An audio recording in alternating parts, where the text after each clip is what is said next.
दुनिया में बहुत सी चीजें हैं, हम उनमें से एक चीज को चूज कर लेते हैं और फिर उसी के ऊपर अपना सारा एनर्जी, सारी पावर लगा डालते हैं। मान लो हमने किसी चीज को पसंद कर लिया, अब मतलब क्या हो गया, वो चीज हमारे सामने होनी चाहिए, वो केवल हमारे लिए ही होनी चाहिए। ऐसा अगर हम अपने दिमाग में थिंकिंग रखेंगे तो इसका मतलब है कि हम गलत रास्ते पर चल रहे हैं। दूसरी चीजों में जो चेंजेज हो रहा है, दूसरी चीजों का जो अपना नेचर है, वो हमारे कंट्रोल में नहीं है। हमारे कंट्रोल में केवल हमारा एटीट्यूड है, हमारी अपनी थिंकिंग है। ये हमेशा अपने अंदर एक बहुत ज्ञान की बात गांठ बांध करके रखो। समझ में आ रहा? हमें अपने लाइक्स डिसलाइक्स देखना है। अगर हमारे अनुसार कुछ हो जाए तो ठीक है, और नहीं भी हो जाए तो हमें तुरंत अपने माइंड सेट को चेंज कर देना है। कोई बात नहीं। दूसरा अगर हमको नहीं चाह रहा है तो कोई बात नहीं। हमें अपनी चाहत अपने पास में रखनी है। हमें यह देखना है कि अगर हमारे अनुसार काम नहीं हो रहा है तो भी हमें उतना ही खुश रहना है जितना अगर हम अपनी चाहत को व्यक्त करके खुश होते। समझ में आ रहा है? आज के बच्चों को अगर ये समझ में आ जाए तो ना घर के कभी माता पिता परेशान हो और ना कभी और भी कोई लोग जिनके साथ में आप रहते हैं वो परेशान हो। समझ में आ रहा है? ये चीजें सीखने की हैं। आप ये मत समझो कि ये कोई धर्म हम बहुत ओवर एज में जाकर के कर लेंगे। ये ओवर एज का धर्म नहीं है, ये यंग एज का ही धर्म है। यंग एज से ही आपको सीखना शुरू करोगे, इसी उम्र में आप अपने आप में कंट्रोलिंग करना शुरू करोगे, तब लंबे टाइम में जाकर के आपको कुछ सक्सेस मिलेगी। और आप ये सोचो कि हम एक साथ कहीं भी तीर मार लेंगे, कुछ नहीं होता है। समझ आ रहा है? हर चीज की प्रैक्टिस करनी पड़ती है। तीर चलाने की भी प्रैक्टिस करनी पड़ती है, तब अच्छा एक आदमी निशानेबाज बन पाता है। तो आपको प्रैक्टिस करना है। जो छोटे छोटे गुस्से हमारे अंदर आते हैं हम उन्हें इग्नोर कर देते हैं। ये तो सोता छोड़ा छोड़ा होता है, होता कुछ नहीं है। आप उसको भी ध्यान से देखें, वही छोटा बहुत बड़ा बन जाता है। हम भीतर भीतर कई तरह से घुट रहे होते हैं। हम अपनी बातों को दूसरे के सामने कह नहीं पाते हैं। हम अपने माता पिता को भी बहुत सी बातें नहीं बता पाते, लेकिन हम भीतर भीतर दुखी हो रहे होते हैं। क्यों दुखी हो रहे होते हैं? अपने गुस्से के कारण ही दुखी हो रहे होते हैं।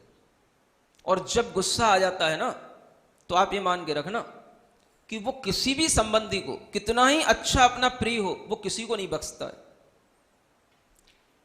पति को पत्नी के ऊपर गुस्सा आता है तो पत्नी को भी मार डालता है, पत्नी को गुस्सा आती है तो पति को भी मार डालती है। वो किसी को नहीं बख्शता। कोई गुस्सा ऐसी कैसी चीज है? समझ आ रहा है? बाप को बेटे के प्रति गुस्सा आता है तो बेटे को भी मार डालता है, और बेटे को गुस्सा आ जाए तो बाप का भी मर्डर कर देता है। आप इसको किसी का रिश्तेदार मानना ही नहीं। गुस्सा किसी का रिश्तेदार ही नहीं है। ये एक ऐसी डेंजरस चीज है जो आपके अंदर है, और अगर वह आपके अंदर बहुत देर तक बैठी रहती है तो वो अपने साथ में रहने वाले माता पिता, पति पत्नी, भाई बहन, किसी के लिए भी डेंजरस हो सकती है।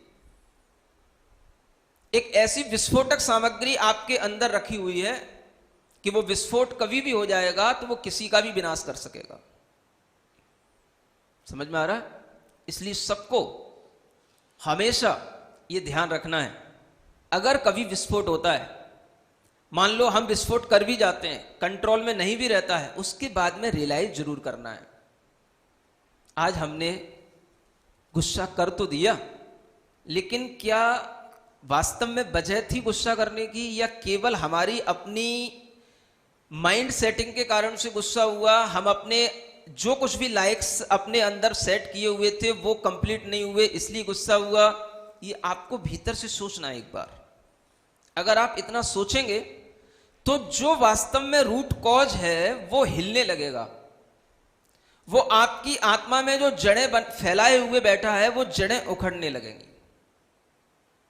और अगर आप कभी भी विचार नहीं करेंगे तो वो जड़ें बढ़ती रहेंगी, और वो धीरे धीरे ऐसा वृक्ष बन जाएगा कि जब कभी आपका वह उबाल बाहर आएगा तो आप बहुत बड़ा ऐसी कुछ दुर्घटना कर चुके होंगे कि उसे आपको जिंदगी भर पछतावा रहेगा। इसलिए हर किसी को ये ध्यान में रखना है कि ये गुस्सा हमारा स्वभाव नहीं है, ये हमारे अंदर हमेशा रहता हो ऐसा भी नहीं है, लेकिन दूसरे के कारण से यदि आता है तो हम इसको क्रिएट क्यों करते हैं, ये सोचना है। अगर आप कमजोर हो गए ऐसा मानते हो तो फिर आप लड़ो, आप अपनी गुस्सा को बढ़ाओ और फिर जो कुछ भी उसके गलत परिणाम आ रहे हैं उनको फिर लंबे समय तक सहन करो। वो सहन शक्ति है नहीं, तो कहीं ना कहीं हम गलती करते चले जाते हैं। हमें यह सीखना होगा कि अगर कहीं पर क्रोध का वातावरण निर्मित हो रहा है तो हम उस वातावरण को हल्का करने की कोशिश करें, और उस वातावरण को हल्का करने के लिए सबसे बड़ा उपाय यही है कि हम उस स्थान से हट जाएं, उस बात को वहीं पर रोक दें। अगर वो बात नहीं रुक रही है तो हम अपना मुंह बंद कर लें, हम अपने आप को रोक लें। सुन रहे हैं? कैसे करेंगे हम अपना मुंह बंद महाराज? वो तो एक बार खुल जाता है तो फिर वो चलता ही रहता है। ये प्रैक्टिस की बात है, समझ में आ रहा है? एकदम से जैसे खाते खाते खाते खाते एकदम से आपके मुंह में लगने लगता है कुछ आ गया, तो आप क्या करते? एकदम से मुंह बंद कर लेते ना। नहीं समझ आ रहा? आप एकदम से स्पीड में खा रहे थे और आपको अगर लगने लगा कि मुंह में कोई कंकड़ आ गया या कुछ आ गया तो क्या होगा? एकदम से आप रुकोगे कि नहीं? तो जैसे मुंह चलाते चलाते चलाते चलाते भी एकदम से सावधानी आपके अंदर आ जाती है कि अगर ये कहीं कंकड़ दांतों में आ गया तो दांत हिल जाएंगे। समझ आ रहा है? ऐसी सावधानी आपको मुंह चलाने में रखना है। मुंह चलाने का मतलब समझ रहे हैं ना? जब आप किसी दूसरे से टॉक करते हो तो वो जो है टॉक सेंस के साथ हो, नॉनसेंस ना हो जाए वो।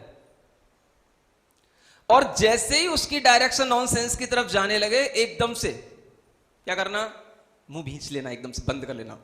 क्या हो गया? जैसे करंट लग गया हो। सुन रहे हैं?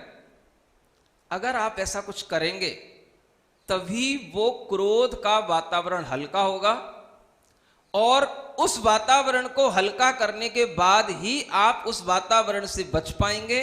और फिर जब आप ठंडे दिमाग से थोड़ी देर के लिए स्वयं में सोचेंगे तो आपको लगेगा कि यह चीज हमारे लिए भी अच्छी रही और जिसके लिए रही उसके लिए भी अच्छी रही, और वो बहुत बड़ी कोई घटना हो सकती थी, हम उस घटना से बच गए।